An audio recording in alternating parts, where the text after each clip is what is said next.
Why did you get involved in this film? Why did I get involved? Well, because I was offered the job. You don't turn down work, man. You work cheap, work a lot. That's my motto.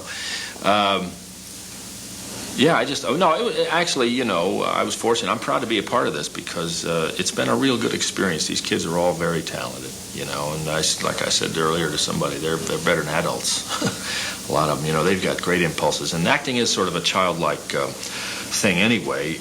You know, the best actors, not that they're children or as Truman Capote called them, dumb, but they must have impulses, you know. They must be willing to follow their impulses, you know, in a childlike way, you know, and to respond and to listen and to feel and to be sensitized.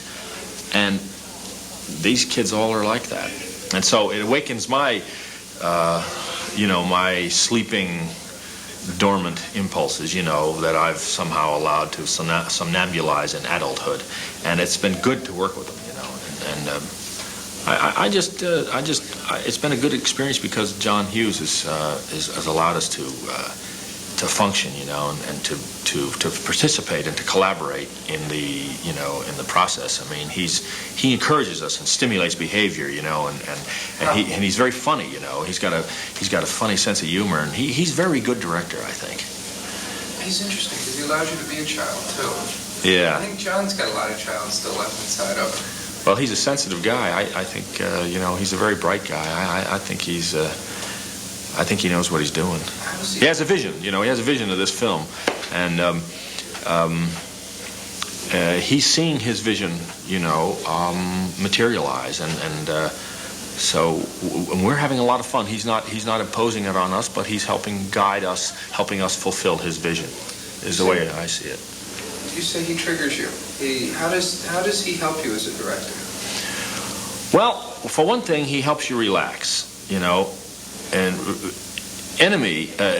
tension. Excuse me, tension is the enemy of the actor, you know, and John helps create a relaxed atmosphere with humor, and because the idea is to not act. You know, the idea is to be loose as you were before the camera was rolling. In other words, the idea is not to be, hey, loosey-goosey, and then the camera rolls and you tense up, you know. The idea is to not even be aware of that camera rolling. I mean, to avoid the tension that robs you and cuts you off of having impulses, you know, from having impulses, and stops you from really feeling and thinking, see. So he creates that kind of an atmosphere, that kind of loose, relaxed atmosphere where trained people are allowed to do their work because they know what they must do, you know. I mean, everybody knows what their obligation is, you know. It's just a way of allowing yourself to do it without being intimidated by the camera, by the idea that people are watching you, you know. So you kind of slide into it, you know, and he helps you slide into it a little bit. It's really amazing to watch him because he really gets in there and he plays, and he does make it. He makes it a really warm, fun, interesting place to be during the day. Yeah, when we have fun, it's really terrific. I mean, like Toshiro Mifune said in some movie, you know, you have to be happy in your work, and the happier you are, I think, you know, as long as you know what you're doing, the more fun you have, the better the results will be. I think, after all, this is a comedy. I mean, it's a serious film, but it's a serious relationship film, but it's also a comedy. I mean, there's a lot of humor in it, and like I say, these kids work hard and they're prepared, and they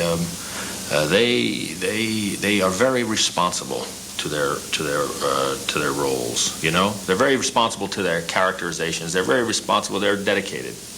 That was the thing that fascinated me in talking to some of the kids. They're training at such a young age. I mean, they're very, very accomplished in an educational sense. They've spent their time in New York learning. Did you? Well, they're so young. They haven't had a lot of training. Most of them are just naturally gifted, but they've had some training. You know, I mean, hell, whether they're 16 years old, a couple of them. In this case, for me, I'm playing the antagonist. I'm playing a real hung-up guy, and he doesn't understand. At the end now, supposedly he's supposed to have some sort of a satori, which is a Japanese word for an awakening, a kick in the eye. He's supposed to realize something about the fact that he has let these kids down, and that he hasn't really understood them, you know, and forgotten what it was like to be that age. But for the most part, my character is a guy who antagonizes them and tries to intimidate them, and tries to discipline them and punish them, and does not try to understand them or rehabilitate them. All he's interested in doing, this particular character, is functioning on his own level while not letting these people interfere with what his priorities are, namely peeping on the other teacher in the weight room. You know what I mean? And reading nude magazines. And having his own little dance fantasies by himself in his office. He's not doing anything, the kids really aren't doing anything that he wouldn't really. That's right. Yeah, he's a hypocrite. This character, I do not like this guy, believe me. I do not like the character as I've arrived at him. As far as what I've arrived at here, I'm not very fond of. Believe me, I would not want to be this way. Is it tough to play a character you don't like? Yeah, if you judge him. I'm not, now we're almost through here, so shooting the film. So it's safe to say these things. I am sort of judging the character now, but in the beginning I did not judge anything about him. I justified his actions. I justified what he was doing as the right choices, and so it's not so tough. It's not so tough if you're willing to do it. If you're willing not to be censored or disapproved of by other people, because a lot of people think that's what you are if you play that part, But actually, it's often your values are quite different than those of a character you would play. Are you? Oh, he's rolling. We're rolling. Oh, great. Yeah. Yeah. Well, one thing I observed, one thing that occurred to me was I thought to myself, God, I could have never been this good at that age. My trap would have been to want to act. Of course, I'm from a different generation. These kids are learning today that they bring what they have, personality-wise, and they bring their own humanity to a scene, and that's what they want to see. That's what the director wants to see, and they just roll the camera and capture it, and using the author's words, so to speak. That's simplifying it. But I know in my time, when I was that age, when I was 16 or 18 or 19, and somebody's, of course, I didn't become an actor till I was 25, but at that young age, if somebody had done that, said, do this, I would have been a ham. I would have been a bad actor. I'm sure of it. I wouldn't have known the value of simplicity like they do, or I wouldn't have known I wouldn't have had the courage to be real and honest. I would have been hiding behind some kind of an artificial character. I would have been going, well, now, teach. What do you got for us? Ho, ho, ho, ho. I wouldn't have been, artistic enough to really say, well, now, I wouldn't have brought my own. Particularly with someone like Molly, as young as Molly is, and she's just. That's terrific what she does. She really leaves herself alone, and she's in touch with herself. So that's what all of us are trying to do as actors. Adults, young, old, elderly. Even the dead actors are still trying to get in touch with themselves. But she does it really great. She really has the courage to leave herself alone. And if nothing's going on, she doesn't force it or fake it. Now, I like that. And Michael Hall's the same way. In fact, they all are. I'm telling you, this is a great group of young actors now. When he found them, he showed great judgment, I felt. And like I say, they're better than most adults. They really are. I'm very proud to be working with them, and I'm just trying to keep up with them. That's all I'm trying to do. I'm just trying to hang in there, you know what I mean? Not get too embarrassed. This is a Friedel. This is a beat book a beat book. The Beat Road. The Beat Road. That's from a conference they had up there celebrating Kerouac's. We're rolling. Oh, you're rolling. We're rolling. Okay, this is called A Ballad of the Breakfast Club. 5 strangers in a lonely room, with nothing in common but common gloom. The mean dean has a mind like a stub. It's another day at the Breakfast Club. A greaser, a jock, and a funny nerd, shooting the ruling fool, a friendly bird. They'd rather get down at the local pub, but they all got stuck at the Breakfast Club. The squirrel and the rich girl who don't speak, bringing up the end of a 6-day week, wishing they were home in a fat hot tub instead of waking up at the Breakfast Club.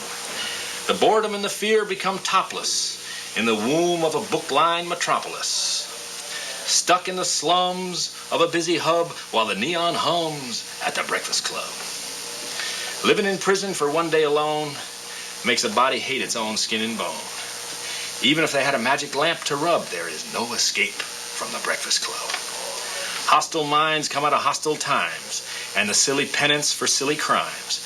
Like an angry bear protecting her cub, beware of the danger in the Breakfast Club. Cabin fever makes you want to fight or crawl. They had to chill out to avoid a brawl. The vibes are bad, and so is the grub. There's nothing to eat at the Breakfast Club. They blew off the chains of control in the desperate language of the soul, with a flight through the concrete scrub out of the bowels of the Breakfast Club. The dean was dumb, but not so blind they had to move, and it had to be timed. No dean anywhere was above a flub, and that gave a little hope to the Breakfast Club. Now they're free as a bee and a twister, and closer than brother and sister. They might even start their own little club, but it won't be called the Breakfast Club. With wiser strides out of the diamond light, they march their friendship into the night. Survivors of a battle hymn well dubbed, along with a memory of the Breakfast Club. That's wonderful. Very good. Very Thank good. you.